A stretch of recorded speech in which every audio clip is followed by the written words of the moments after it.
2026 Chevrolet Tapriti yangi avlod sedan sifatida avtomobil ishqibozlari e'tiborini o'ziga tortmoqda. Ushbu model zamonaviy dizayn, kuchli texnologiyalar va yuqori darajadagi qulaylikni birlashtirib, kundalik haydovdan tortib uzoq safarlargacha mukammal tajriba taqdim etadi. Old qismi agressiv ko'rinishga ega bo'lib, ingichka LED faralar va keng panjara avtomobilga premium ruh bag'ishlaydi. Kuzov chiziqlari silliq va aerodinamik shaklda ishlangan. Bu esa nafaqat chiroyli ko'rinish beradi, balki yoqilg'i samaradorligini ham oshiradi. Orqa qismda esa zamonaviy LED stop chiroqlari va minimalistik dizayn avtomobilni yanada jozibador qiladi. Ichki salon yuqori sifatli materiallar bilan bezatilgan bo'lib, haydovchi va yo'lovchilar uchun maksimal komfort yaratadi. Keng o'rindiqlar yumshoq va ergonomik shaklda bo'lib, uzoq safarlarda charchoqni kamaytiradi.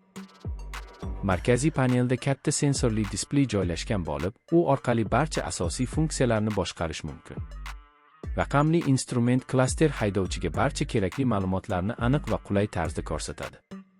Yangi Tapriti modeli zamonaviy multimedia tizimi bilan jihozlangan bo'lib, smartfon bilan tez ulanish imkoniyatini taqdim etadi. Dvigatel qismi ham e'tiborga loyiq bo'lib, kuch va samaradorlik o'rtasida mukammal balansni ta'minlaydi.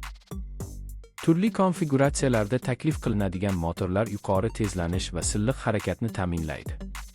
Avtomatik uzatmalar qutisi tez va sezilmaydigan tarzda ishlaydi. Bu esa haydashni yanada yoqimli qiladi. Yangi texnologiyalar yordamida yoqilg'i sarfi optimallashtirilgan bo'lib, bu modelni iqtisodiy jihatdan ham jozibador qiladi. Shassi va osma tizimi yo'l notekisliklarni samarali yutib, barqarorlikni saqlab qoladi.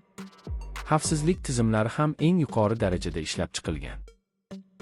Avtomobil turli haydovchi yordamchi funksiyalar bilan jihozlangan bo'lib, ular orasida avtomatik tormozlash, yo'lakni ushlab turish va kor nuqta monitoringi mavjud. Kamera va sensorlar yordamida haydov